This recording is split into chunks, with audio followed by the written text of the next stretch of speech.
di dalam keluarga, karena terus terang tidak mudah kita merawat lansia dibanding kita. Kalau anak kita kan kita bisa agak mungkin mendikte polanya begini, tapi kalau orang tua tentu itu tidak bisa dilakukan seperti itu. Jadi antara lain itu yang menurut saya, selain nanti Gus bisa cerita soal bagaimana di komunikasi digital, tetapi dalam keseharian memang lansia itu harus diberikan ruang yang baik, diberdayakan apa yang dia bisa. Saya kira itu antara lain. Jadi memang mereka merasa masih beraktivitas dengan baik seperti itu ya, dan tetap produktif. Baik, saya beralih ke Ibu Gusti. Bu Gusti, ini bagaimana lansia supaya tetap lebih produktif? Karena kan usia 60 tahun ke atas ini kan biasanya aktivitasnya semakin sedikit ya, tidak bekerja lagi, sudah pensiun, bisa dikatakan seperti itu. Nah, bagaimana agar lansia ini tetap produktif? Dan betul tadi kata Ibu Monika mengatakan lansia ini kan cenderung termakan berita-berita hoax ya. Ada berita yang masuk ke grup WhatsApp ini langsung emosi nih, apalagi tentang isu agama ataupun isu-isu lainnya. Ini bagaimana ini? Ya, dengan fenomena yang disampaikan oleh Bu Monika tadi, itulah salah satu latar belakang mengapa Mavindo itu mengambil sebuah inisiatif seperti itu dalam sebuah program yang dikenal dengan Tular Nalar. Di Tular Nalar ya, Tular Nalar ini kalau kita melihat secara etimologi menularkan nalar. Nah, sehingga di sini akan dikenalkan cara-cara untuk berpikir kritis. Nah, gitu ya. Tadi kalau ditanyakan ini bagaimana nih memberdayakan lansia, sementara mereka itu kan dengan keterbatasan keterampilan digital seperti itu. Nah, disinilah Mavindo hadir. Jadi Mavindo ini sebagai komunitas anti hoax gitu ya. Saat ini sejak 2020 itu mempunyai satu program yang namanya Tular Nalar. Tular Nalar pada awal 2020 itu melibatkan para guru ya di seluruh Indonesia, termasuk di Bengkulu. Mavindo Bengkulu juga mengambil peran di dalam kegiatan Tular Nalar itu 2020. Nah, berangkat ke sini 2022 sampai 2024 ada satu kelompok rentan nih, selain para guru yang kita harapkan untuk bisa masuk ke ini pendidikan anak-anak kita di kelas seperti itu, penguatan karakter. Nah, ternyata ada kelompok rentan nih. Siapa itu? Lansia dan anak-anak muda. Anak-anak muda ini adalah pemilih pemula dalam hal ini. Nah, jadi Mavindo itu melihat bahwa dari hasil penelitian, ya, dari hasil pengalaman-pengalaman yang didapatkan di lapangan bahwa lansia ternyata tidak sedikit pengguna media digital dan tidak juga sedikit mereka menjadi korban di dalam dunia digital tersebut. Makanya hadir Mavindo di masyarakat. Di Mavindo di 44 wilayah, termasuk di Bengkulu. Bengkulu tuh wilayah ke-22 ya. Di wilayah ke-22 itu seluruh Indonesia secara serentak mengadakan yang namanya Akademi Digital Lansia atau disebut dengan ADL. Di samping juga nanti akan ada sekolah kebangsaan untuk anak-anak muda sebagai pemilih pemula. Nah, apa yang dilakukan atau apa yang mendasari adanya ADL tersebut? Bahwa kedekatan lansia kepada dunia digital itu sebuah fenomena baru ya.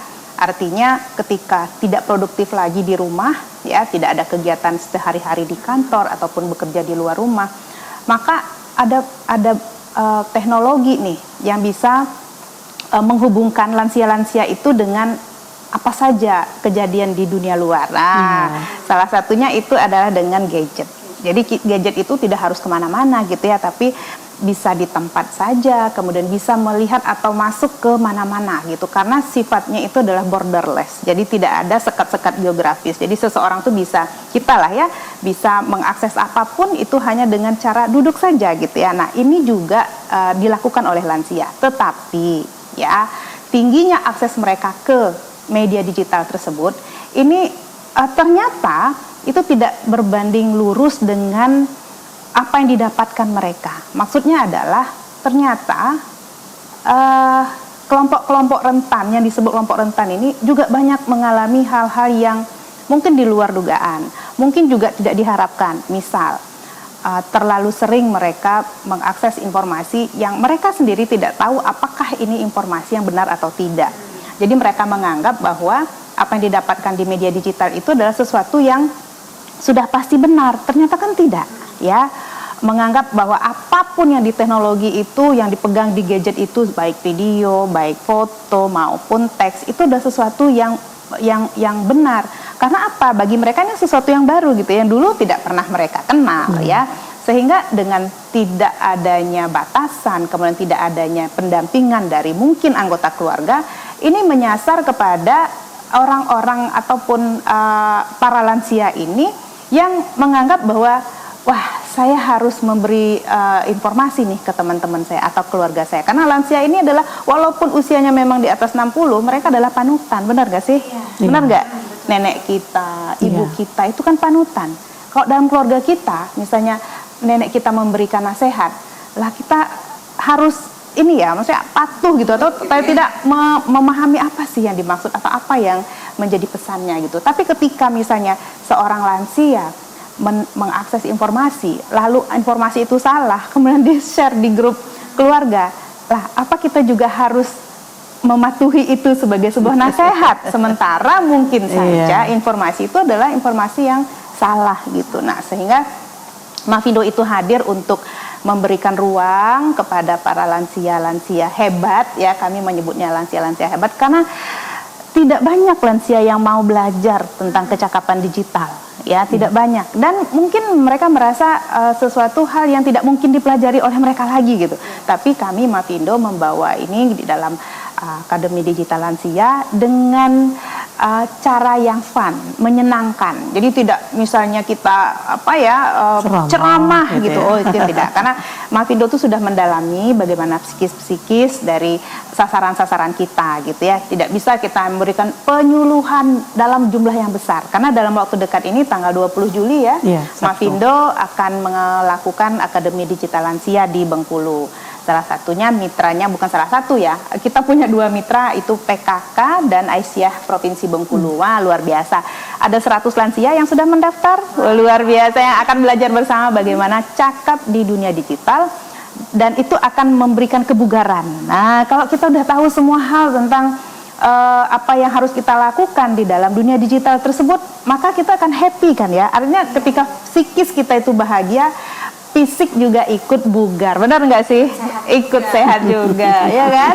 Jadi dalam waktu dekat ya? Tanggal 20 Juli. 20 Juli. Ya. Nah, ini kalau misalnya awal-awal ini seperti apa untuk lansia yang ada di Bengkulu ini? Kita memberikan beberapa tawaran ya, kita menghubungi audiensi dengan beberapa organisasi yang mengkoordinir lansia gitu ya. Nah, dari beberapa kelompok lansia atau komunitas ini kita mendapatkan yang paling antusias, paling cepat ya, karena kita juga dibatasi waktu untuk persiapan dan lain-lainnya. Itu kelompok lansia dari Aisyah dan PKK gitu kita melibatkan. Tapi sebenarnya Mbak Indah, kita ini baru ini ya, maksudnya ini bukan sesuatu yang baru di Mavindo Bengkulu. Tahun lalu kita melibatkan 15 organisasi, benar nggak sih?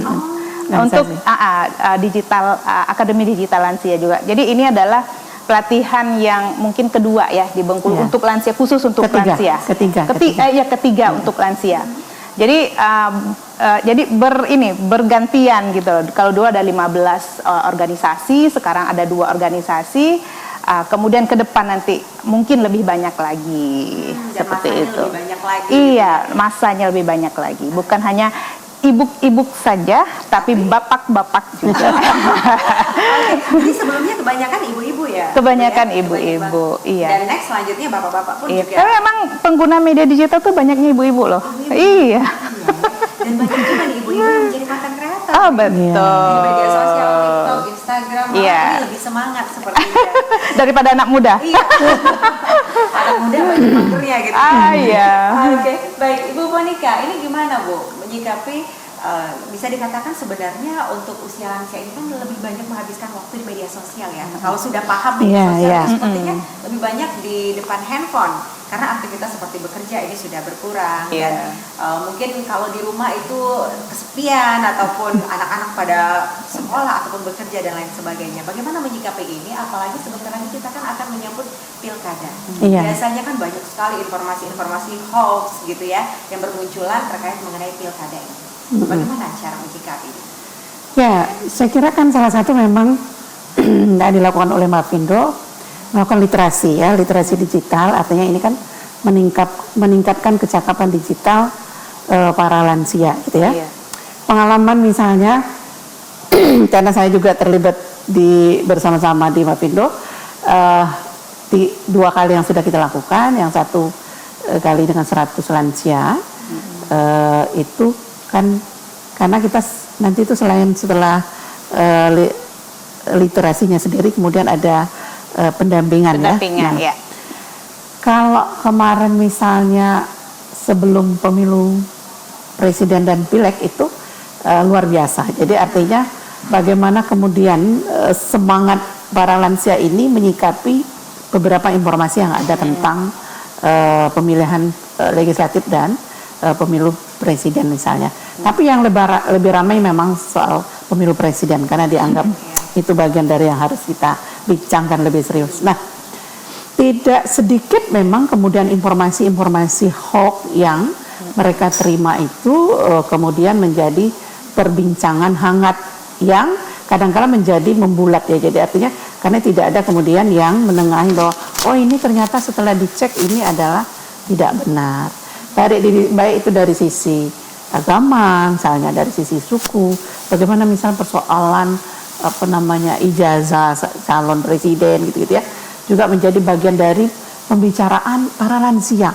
Dan mereka hebat-hebat juga sih kalau diskusi soal bagaimana membela satu sama lain calonnya begitu ya, sampai kemudian ini dia sampai persoalannya menjadi ribut. Nah artinya melakukan literasi digital untuk lansia ini kan menjadi satu keharusan supaya artinya mereka kemudian tidak serta-merta menerima informasi itu dengan dengan terima begitu saja, tetapi kemudian ada kecakapan kemudian mereka oh ya ini mesti dicek dulu, atau saya mesti tanya dulu deh ke anak saya bahwa oh ternyata informasinya ini benar atau tidak, supaya artinya ketika misalnya mereka bersama-sama dalam grup, kalau misalnya sudah dilatih ditingkatkan ilmunya tentang kecakapan digital, tentu mereka akan coba kasih tahu temannya, Bu, atau yuk misalnya itu, ini sebenarnya setelah saya cek ini ternyata salah, atau misalnya paling tidak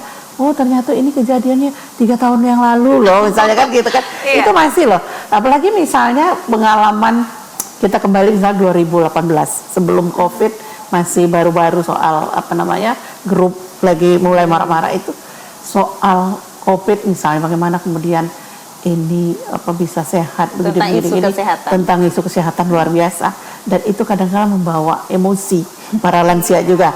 Nah artinya ini kenapa mereka perlu dilakukan pendidikan literasi yang seperti Bu Gus sampaikan, itu adalah bagian hak mereka sebagai hak asasi mereka sebagai warga, itu supaya artinya mereka juga punya pengetahuan.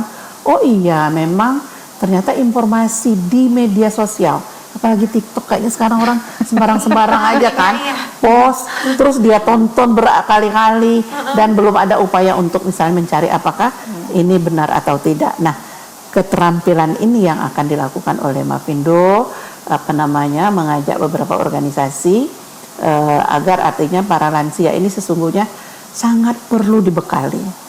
Karena gini juga Mbak Indah, kadang-kadang setelah dia menerima literasi itu pun misalnya pada prakteknya belum punya kemampuan dan kesadaran yang paling penting, kesadaran untuk misalnya oh iya kita nggak boleh lagi dong kalau kita sudah mengikuti literasi digital, ketika ada informasi tentang sesuatu itu kemudian ditelan dengan mentah-mentah, harus kita cek dulu, atau setidaknya kalau belum pandai sekali dicek fakta atau membuka Google atau membuat clue di internet, bisa tanyakan ke orang yang dia percaya. Oh ini karena kita juga karena teman-teman Mafindo juga sering ditanya nih, Bu Gus benar nggak, atau Bang Tanto benar nggak sih informasi ini, atau video. Yang paling sulit kan sebenarnya membedakan video manipulatif ya misalnya, karena gambar narasi itu bisa diganti semua ya, judul dengan kejadian yang sama, dengan foto dan video yang sama, kemudian narasinya diganti sama sekali, itu lebih sulit. Nah misalnya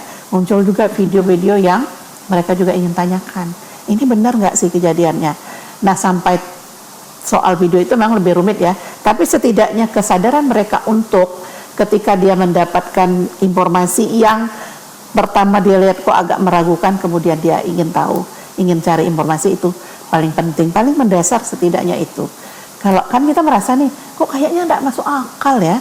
Nah, ketika misalnya kita sudah memiliki rasa kok tidak masuk akal, itu biasanya kita ingin mencari atau ingin bertanya. Sehingga ini salah satu adalah poin tidak akan terkena hoax atau ujaran kebencian. Apalagi sekarang misalnya juga dampak bus terhadap sebenarnya terhadap semua ya, laki-laki, perempuan, anak gitu, tetapi lansia juga banyak misalnya terkena penipuan digital lewat platform media. Itu bukan hanya emosi yang terdampak, bukan hanya kemudian sosial, tetapi kemudian kehilangan uang yang tidak sedikit gitu ya, yang kadang-kala apakah misalnya karena dia diiming-imingi sesuatu.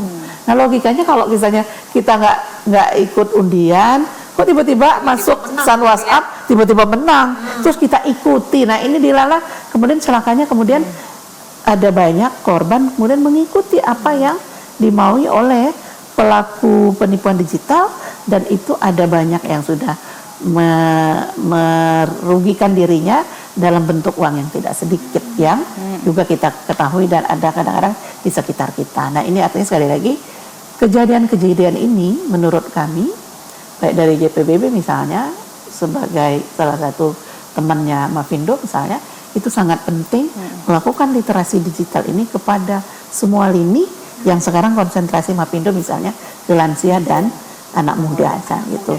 Nah, kaitan pilkada ini yang lebih juga harus hati-hati karena misalnya emosi lebih mudah tersulut gitu ya. Apalagi ini kan pemilihan kepala daerah, kita akan pilih gubernur kita akan di kota misalnya pilih wali kota kita, ini kita merasa lebih dekat. Nah, kami berharap bahwa ini tetap kita sebagai pengguna media sosial ini tetap sekali lagi hati-hati, tanyakan informasi ini. Boleh dong share kebaikan-kebaikan misalnya calonnya di grup, tetapi jangan kemudian Anda melakukan ujaran kebencian untuk calon yang kita tidak senang misalnya gitu juga. Saya kira juga itu nanti akan disampaikan oleh Mavindo kepada peserta lansia. Oke, dan tentunya boleh ya punya idolanya masing-masing. Boleh dong, boleh. Tetap harus kondusif sebenarnya dan jangan termakan oleh berita-berita bohong ataupun berita hoax yang tentunya mungkin menjelekkan salah satu pasangan. Jadi harus tetap check and recheck juga nih untuk para lansia. Nah, mungkin pertanyaan dari para lansia ataupun pemirsa RBTV, bagaimana sih caranya cek dan rechecknya? Apakah ada aplikasi khusus dan apakah ada cara-caranya seperti apa? Tapi nanti kita tanyakan kepada narasumber kita di pagi hari ini, namun kita jeda terlebih dahulu. Pemirsa jangan kemana-mana, tetap bersama kami akan kembali sesaat lagi.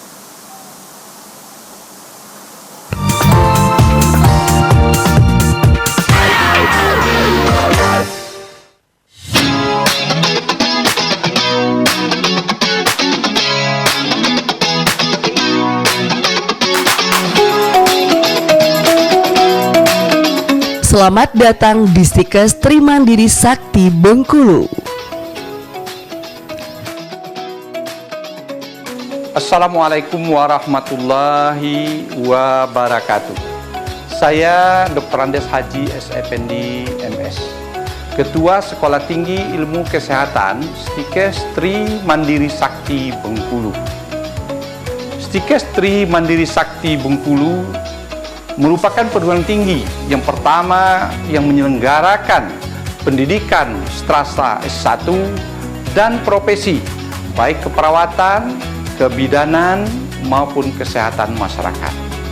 Saat ini Stikes Trimandiri Sakti Bengkulu sudah terakreditasi oleh Lembaga Akreditasi BAN Perguruan Tinggi dan Lembaga Akreditasi Perguruan Tinggi Kesehatan. Dan tentunya Stikes Trimandiri Sakti bekerja sama dengan berbagai pihak perguruan tinggi, baik di dalam negeri maupun di luar negeri. Klinik Armina Sakti yang sudah diakreditasi dengan predikat paripurna. Saya bersama Sivitas Akademika menyambut baik kedatangan calon-calon mahasiswa kami untuk bergabung di Stikes Trimandiri Sakti Bengkulu.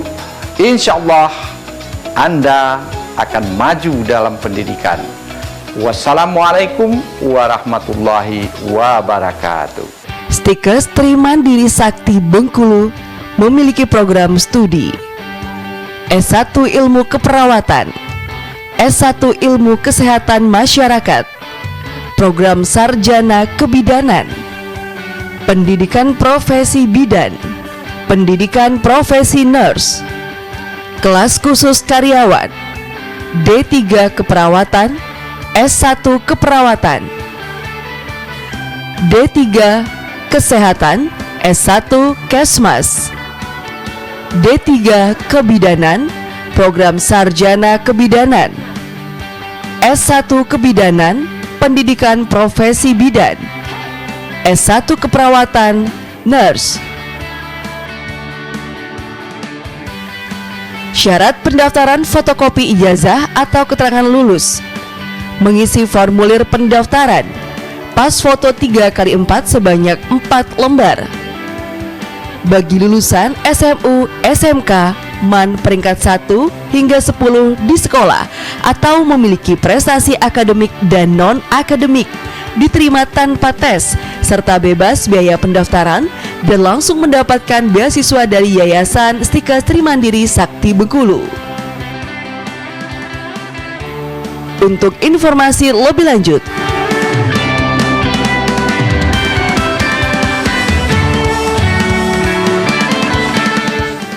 mari bergabung di Stikers Trimandiri Sakti Bengkulu.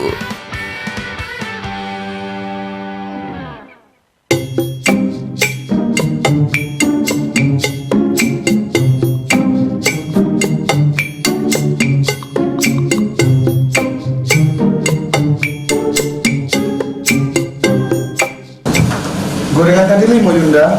Iya. Masih sampai Pak Wanggara ada apa ya? Iya, udah. Siap. Oke.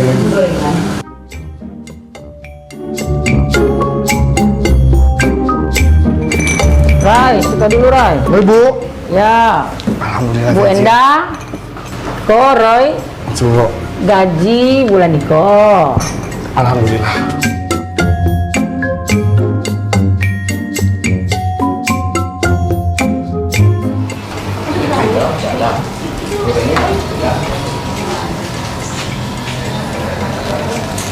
Tengok berapa gaji kok.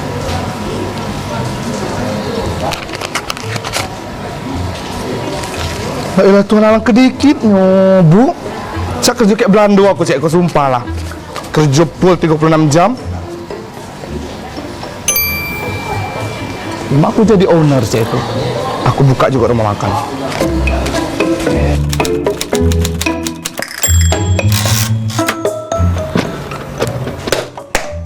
Kan tebal juga dompet kalau jadi owner kok.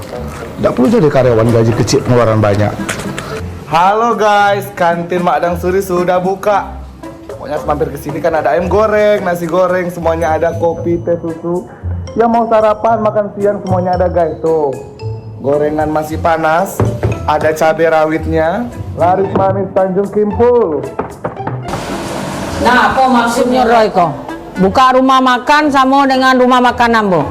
Nggak Ambo temui Roy itu. Tengoklah. Minum. Oi, Roy, apa maksud kau tuh? Rumah makan kau mirip dengan rumah makan Ambo? Ambo tuntut, Ambo penjarakan kau. Tengoklah kau. Selamat pagi. Pagi, dengan Mbak. Adrian, ada yang bisa dibantu? Iya, saya mau mendaftarkan merek usaha saya. Oh iya, boleh. Silakan Oke. duduk, Mas. Terima kasih.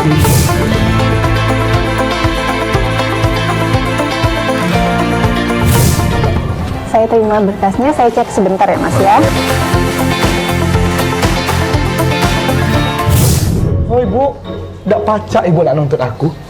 Aku lah punya legalitas merek dagang. Mana merek dagang kau tuh? Hah? Baca baik-baik. Baca? Baca tak? Kalau Ibu nak menjarakan aku, tidak bisa Bu. Yang ada Ibu aku penjarakan. Tidak. Hal tersebut akan terjadi jika merek usaha Anda tidak didaftarkan ke Direktorat Jenderal Kekayaan Intelektual Kementerian Hukum dan Hak Asasi Manusia. Ayo, Daftarkan kekayaan intelektual Anda seperti merek, paten, hak cipta, dan desain industri secara online melalui laman djip.go.id atau konsultasi di kantor wilayah Kementerian Hukum dan Hak Asasi Manusia Bengkulu. Pasti paten.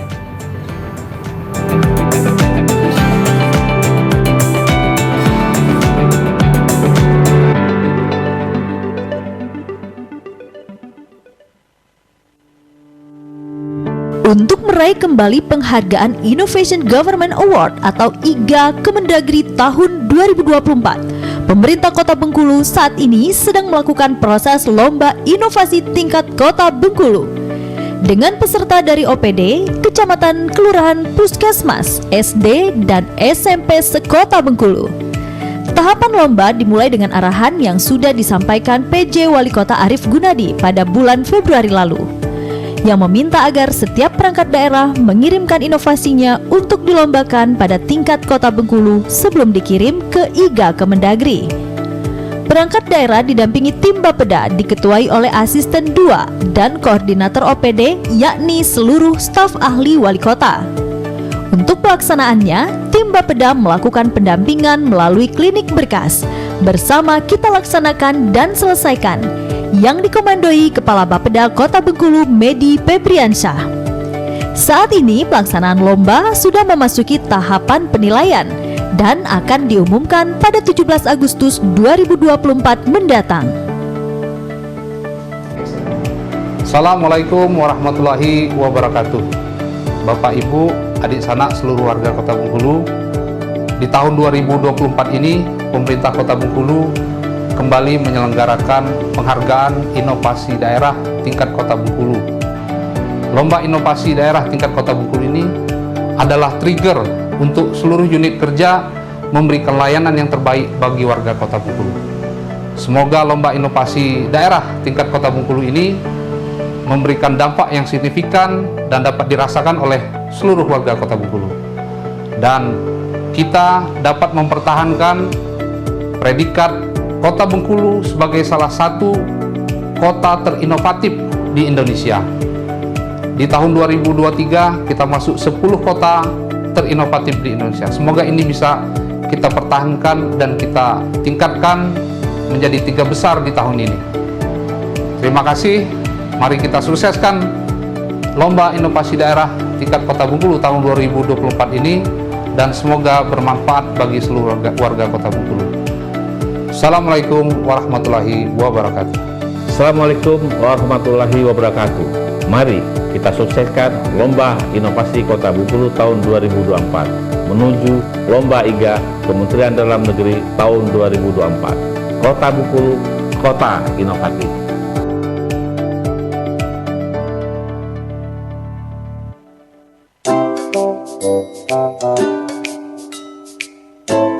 Wah, habis renovasi rumah jadi makin luas nih.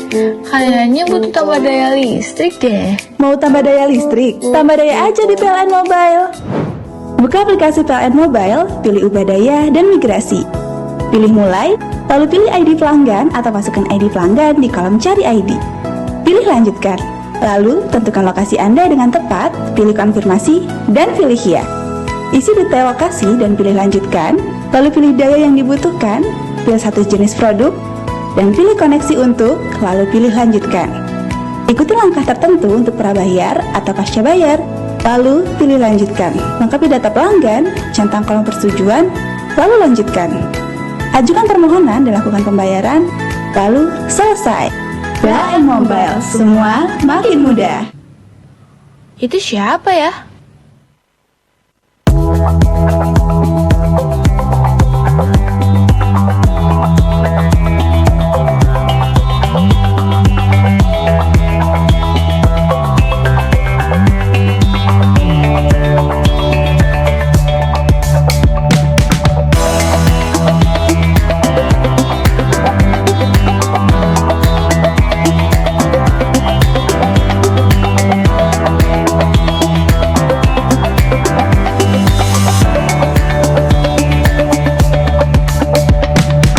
Waspada demam berdarah, cegah dengan 3M+.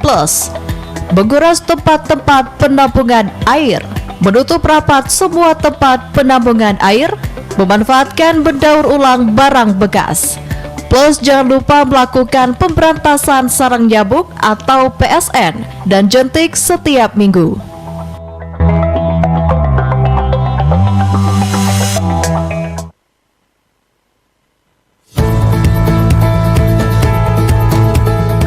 Assalamualaikum warahmatullahi wabarakatuh.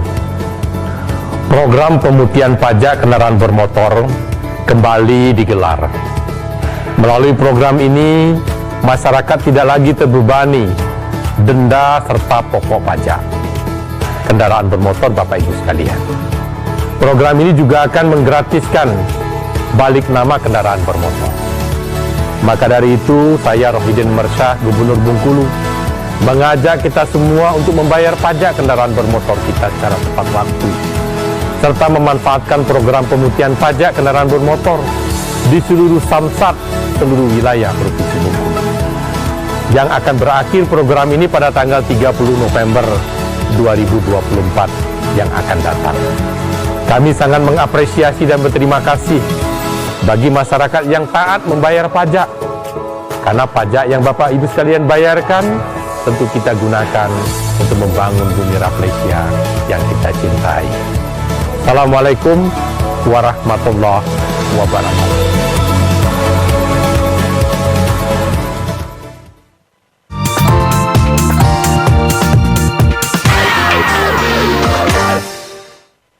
Ya, baiklah pemirsa, kembali lagi di Selamat Pagi Bengkulu edisi hari ini Kamis 18 Juli 2024. Masih dengan tema kita lansia bugar di era digital, dan tidak terasa sudah masuk segmen terakhir di pagi hari ini ya.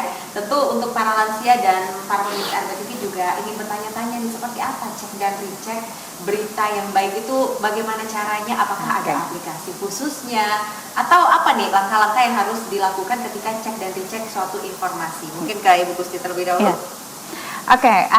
Memang banyak ya kategori-kategori konten yang kita bisa dapatkan di media digital atau media sosial gitu ya, yang mungkin saja diakses oleh lansia ataupun anak muda ataupun anak-anak di bawah usia dini ya, sekarang juga sebagai pengguna media digital gitu. Nah, dalam rangka untuk mengedukasi masyarakat dalam hal literasi digital, tentu ketika menerima informasi di media digital tersebut harus ada konsep baru, melakukan ABCD. ABCD itu mengamati, kemudian membaca, kemudian mencari dan berdiskusi. Nah, jadi sebuah informasi itu tidak mentah-mentah ditelan gitu loh. Ditelan tuh artinya kalau untuk diri sendiri oke lah ya, tidak mempengaruhi orang lain. Tapi banyak hal ini yang dilakukan oleh para pengguna media sosial itu akan mau menjadi pahlawan, menyebarkan informasi yang pertama kali. Nah, ada cara-cara yang paling sederhana ya yang kami rasakan sebagai hal yang bisa menjadi sumber ataupun cara-cara yang paling awal ya dilakukan ketika kita menerima sebuah informasi. Lihat dulu dari mana sumbernya, itu yang pertama ya. Apakah sumber itu sebuah sumber yang kredibel seperti itu? Misalnya nih di dalam pilkada nanti ada sumber-sumber yang resmi ya, ada juga sumber-sumber yang tidak resmi ya. Media sosial ini kan termasuk ke dalam sumber-sumber yang tidak resmi, yang semua orang bisa menyampaikan apapun di sana tentang apapun. Tapi ada sumber-sumber resmi, misalnya dari KPU tentang pelaksana pemilu, Bawaslu pengawasan pemilu, atau juga dari DKPP misalnya. Itu kan dari informasi-informasi yang resmi. Nah, kemudian kalau misalnya kita menemukan sebuah informasi selain sumber yang dijadikan sebagai patokan awal, lihat apakah sebuah informasi itu adalah judul misalnya provokatif atau tidak. Nah, biasanya judul-judul yang provokatif itu kan menyasar pada psikis seseorang. Wah, ketika kita menerima sebuah informasi, tiba-tiba kita takut. Ketika kita menerima informasi, tiba-tiba kita bahagia. Tiba-tiba kita curiga. Tiba-tiba kita merasakan ancaman misalnya. Itu sebenarnya psikis dulu. Memang tujuan dari adanya informasi-informasi yang disebut dalam misinformasi, disinformasi, malinformasi, yang pertama dituju bukan fisik, bukan. ya, tetapi psikis. Bagaimana orang akan lemah psikisnya ketika itu sudah masuk ke dalam psikis, orang-orang itu bisa mengikuti apa yang diinginkan oleh yang oknum ataupun orang-orang yang penyebaran informasi-informasi yang bohong ini gitu ya.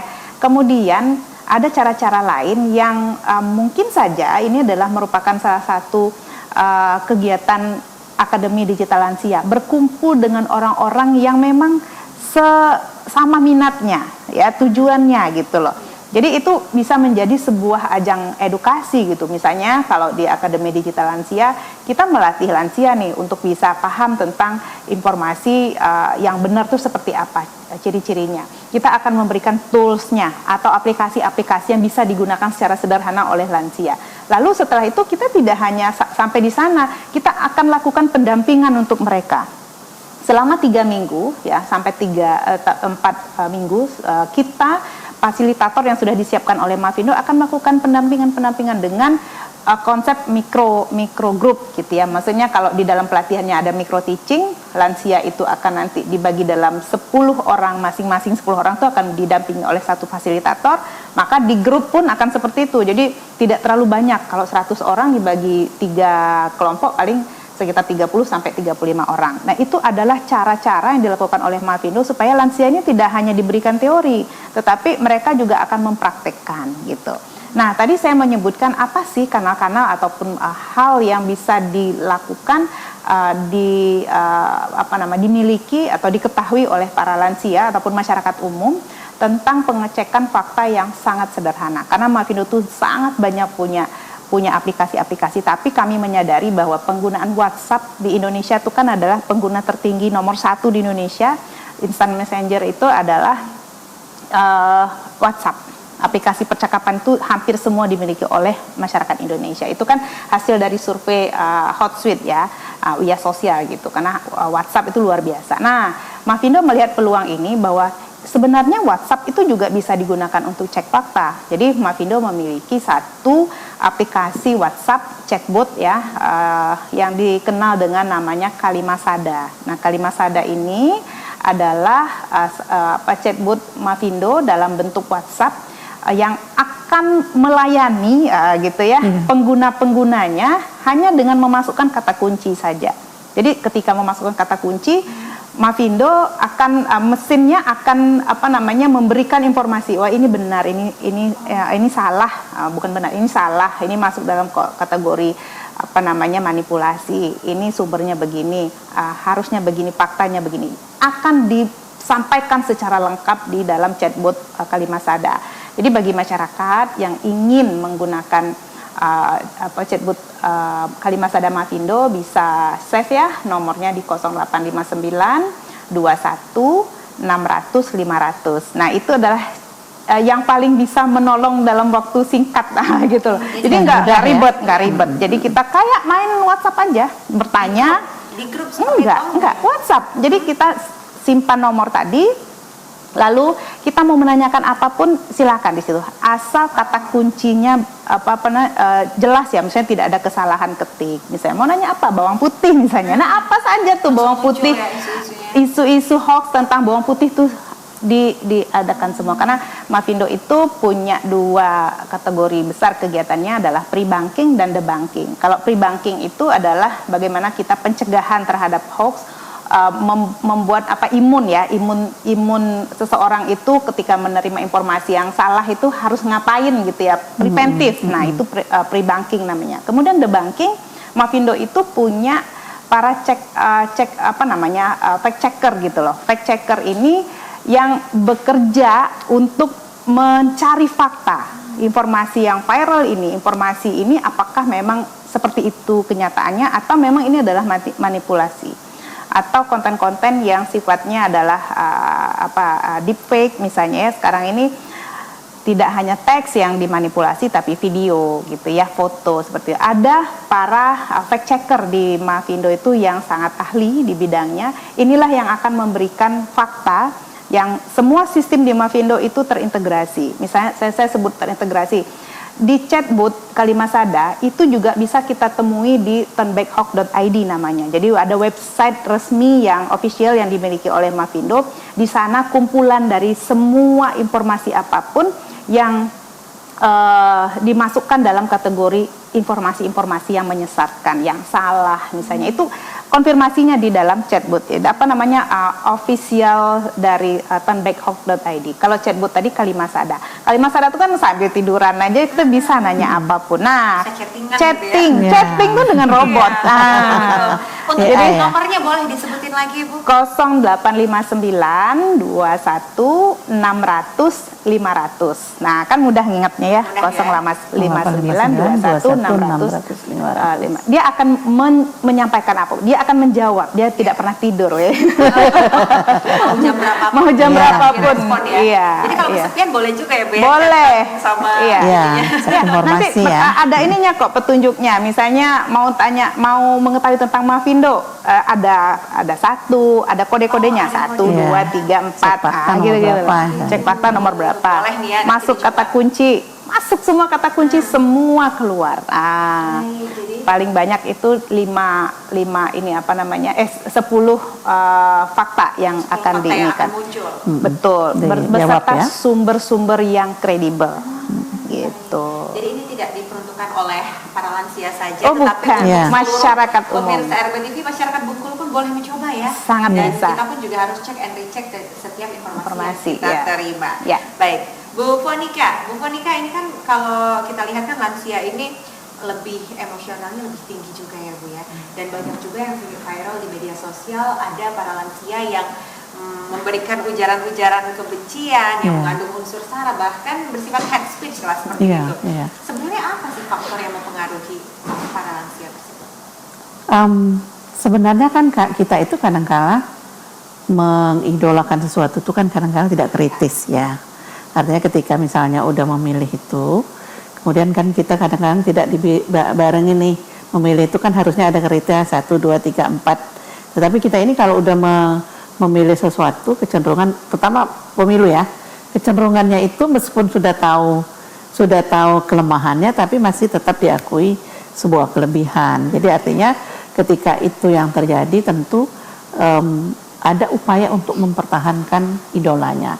Ini juga satu hal yang menurut kami penting, ini juga didiskusikan oleh kita semua, misalnya para pihak yang mengerti tentang literasi digital ya.